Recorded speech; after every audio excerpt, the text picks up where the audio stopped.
안녕하세요. 정치 커뮤니케이터 신박입니다. 영화 기생충 보셨나요? 영화 기생충에서 송강호는 자신을 고용한 이성균을 칼로 찔렀습니다. 이성균과 부인 조여정은 송강호 가족들에게 호의적으로 잘 해줬습니다. 하지만 송강호는 지하실 냄새가 난다는 이성균의 표정을 보고는 순간적 충동에 의해 이성균을 찌릅니다. 왜 이런 극단적인 선택을 했는지를 두고 영화 비평가들의 여러가지 해석이 있습니다. 그런데 심리학적인 차원에서는 그리 어렵지 않게 설명할 수 있습니다.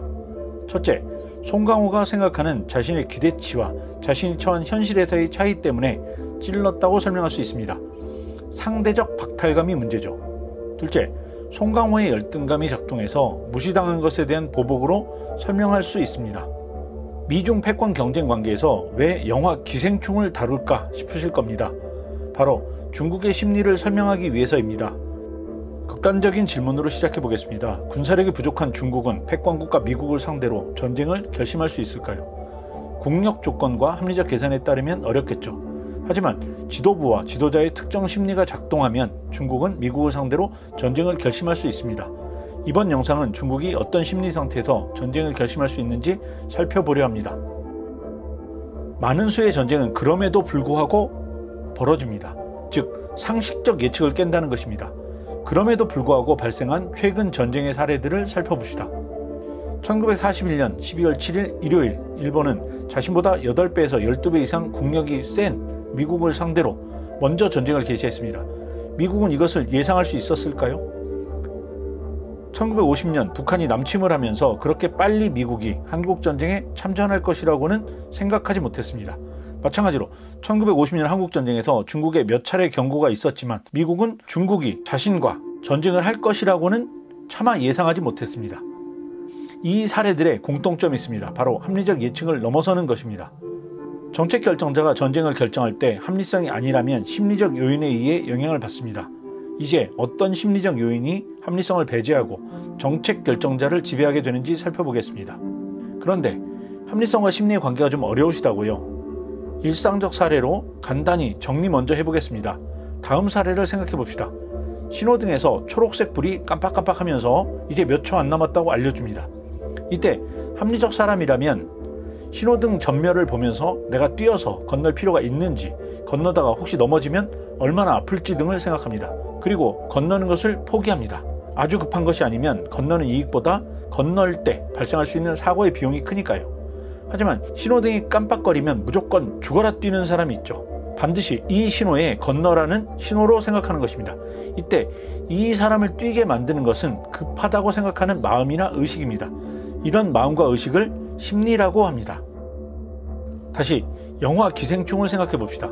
기생충에서 송강호 가족들은 운전사, 가사도우미, 과외선생님으로 모두 이성균 가족과 엮여 있습니다. 이들은 이성균이 여행을 간 사이 이성균 집에서 비싼 양주를 나눠 마시며 넓은 거실에서 마음껏 즐깁니다. 이 가족이 누리는 호사는 이 가족이 살고 있는 반지하라는 현실과 너무나도 다릅니다. 큰 비가 오자 반지하 집이 침수되는 것으로 이들은 현실 세계로 돌아옵니다. 자신이 누릴 수 있다고 생각하는 기대치와 현실의 차이는 좌절감과 분노가 됩니다. 그리고 영화 마지막에 송강호가 이성균을 공격하는 것으로 나타납니다. 곰팡이 냄새 같은 반지하 특유의 냄새를 달고 사는 송강호에게 이성균이 냄새가 난다고 하자 갑자기 현실을 자각해버린 것이죠. 요즘 표현으로 현타가 온 것입니다. 이를 잘 정리한 것이 상대적 박탈감이란 개념입니다. 상대적 박탈감이란 자신이 기대한 기대치와 실제 현실 사이의 차이를 의미합니다. 여기 자기 노동의 값어치는 충분히 연봉 1억이 넘는다고 생각하는 사람이 있습니다. 그런데 자신이 받는 현실 연봉은 4천만 원입니다. 이 사람은 기대치와 현실 사이에서 6천만 원이라는 거대한 박탈감을 느끼게 될 것입니다. 이것은 자신의 6천만 원을 빼앗겼다고 생각할 수도 있게 만듭니다. 원래 상대적 박탈감이란 개념은 1970년대 사회혁명과 폭력의 발생을 설명하기 위해 정치학자 테드 거가 만들었습니다. 논리는 이렇습니다. 기대가 현실을 못 따라갈 때 발생하는 박탈감이 좌절을 만듭니다. 그리고 이런 좌절이 인간을 공격적으로 만듭니다. 국민이 느끼는 박탈감이 크면 클수록 국민은 좌절감을 더 많이 느낍니다. 그럴수록 국민은 비합법적인 폭력을 더 많이 그리고 더 강력하게 사용합니다. 그래서 혁명이나 폭동 혹은 테러리즘이 발생하는 것입니다. 이런 박탈감은 내부적으로만 표출되는 것은 아닙니다. 대외적으로 표출될 수도 있습니다. 자국 정부가 아니라 타국을 상대로 폭력을 사용할 수도 있습니다. 그러면 전쟁이 되는 것입니다. 예를 들어 자국의 성과나 자국의 실제 능력이 다른 국가의 방해로 달성될 수 없다고 느낄 때입니다. 이 모델은 세 가지 경우의 수를 제시합니다. 세 가지 경우의 수는 모두 국민이 생각하는 기대치와 정부가 제공하는 실제 가치 제공 능력 간의 차이라는 두 변수로 설명이 됩니다. 첫째, 점진적 박탈감입니다. 영어로 Decremental Deprivation입니다. 자신이 원하는 기대치는 일정하게 고정되어 있는데 실제 현실에서 가치 제공 능력이 점차 나빠지는 것입니다. 둘째, 열망적 박탈감입니다. 영어로 Aspirational Deprivation입니다. 가치의 기대치는 높아지는데 가치 제공 능력은 제자리 걸음을 해서 상대적 격차가 벌어지는 것입니다. 셋째, 점진적 박탈감입니다. 영어로 Progressive Deprivation입니다. 가치 기대치와 가치 제공 능력이 같이 올라가다가 어느 순간 가치 제공 능력만 하락하는 것입니다. 보통 선진국에서 경제 공황과 같은 상황에서 나타납니다. 세 가지 경우의 수 중에서 중국의 전쟁 가능성을 설명할 수 있는 것은 셋째 경우일 것입니다. 우리가 잘 알고 있듯이 중국은 1991년 탈냉전과 자유시장 경제로 진입하면서 빠른 경제 성과를 이루었습니다. 이런 경제 성장에 바탕하여 중국은 세계 2위 경제 대국이자 군사 예산을 사용하는 국가가 되었습니다. 중국인들의 기대는 중국이 더 성장하고 최종적으로 세계 패권 국가가 되는 것입니다. 특히 시진핑 주석의 기대는 중국몽으로 완성되는 패권 국가입니다. 이는 1949년 중화인민공화국 정부 출범 이후 만나는 두 번째 100년의 완성입니다. 그런 시진핑 주석과 중국인들의 기대가 현실에서 깨지는 일이 발생하고 있습니다. 그것도 미국에 의해서 말입니다. 2017년 잘 나가던 중국에 트럼프 대통령이 태클을 겁니다. 중국을 수정주의 국가라고 낙인을 찍고 중국 상품에 25% 관세를 때렸습니다. 게다가 2019년에는 코로나까지 발생해 세계는 봉쇄 조치를 취하게 됩니다. 중국이 7% 경제성장 목표는 2%대로 수정되었습니다. 2021년 출범한 바이든 행정부는 중국 봉쇄 정책이나 마찬가지인 탈동조화 정책을 선택했습니다. 반도체에서 중국을 배제하면서 선진 민주주의 국가들을 모아서 중국에 대한 견제 정책 노선을 강화하고 있습니다. 이런 견제 속에서 중국의 경제 성장률은 수직 낙하하고 있습니다. 군사력 현대화에 필요한 반도체 수급도 애를 먹고 있습니다. 중국의 성장은 계획한 미래 그림대로 되기 어렵게 되었습니다. 시진핑 주석은 덩샤오핑이 만든 지도자 연임 제한과 차차기 지도부 승계 규칙인 격대 지정을 깨뜨렸습니다. 격대 지정이란 임기 중간에 차차기 지도자를 선정하는 것을 말합니다. 시 주석은 3기 연임을 하면서 자신이 마오쩌둥과 같은 지도자가 되기를 원합니다.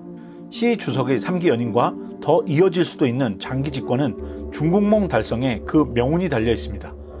중국이 패권이 되는 것으로 시 주석은 마오쩌둥이 만든 국가를 업그레이드 하겠다고 합니다. 이런 기대를 가진 시 주석에게 미국의 견제는 중국이란 국가만의 문제가 아니라 자신의 정치적 생명과 직결된 문제입니다.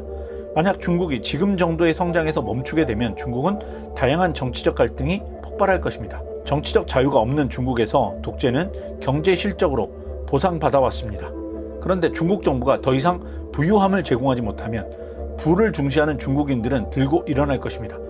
공산당 내부에서도 시진핑의 리더십에 도전하는 그룹들이 우후죽순으로 생겨날 것입니다. 이런 상황은 시진핑으로 하여금 불만을 외부로 표출하게 만들 수 있습니다. 중국과 중국 공산당에게 시련을 주는 적인 미국에 대해 불만을 쏟아부을 것입니다.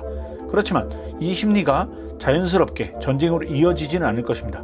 불만이 있다는 것과 모든 힘을 다해 싸우는 것은 다르기 때문입니다. 중국이 미국을 상대로 싸울 수 있는 계기는 대만 문제와 북한 문제가 있을 수 있습니다. 특히 시 주석이 대만 통일을 중국몽의 완성으로 밀어붙이는 경우 미국의 대만 보호 공약과 충돌하면서 양국은 분쟁에서 전쟁으로 갈 수 있습니다.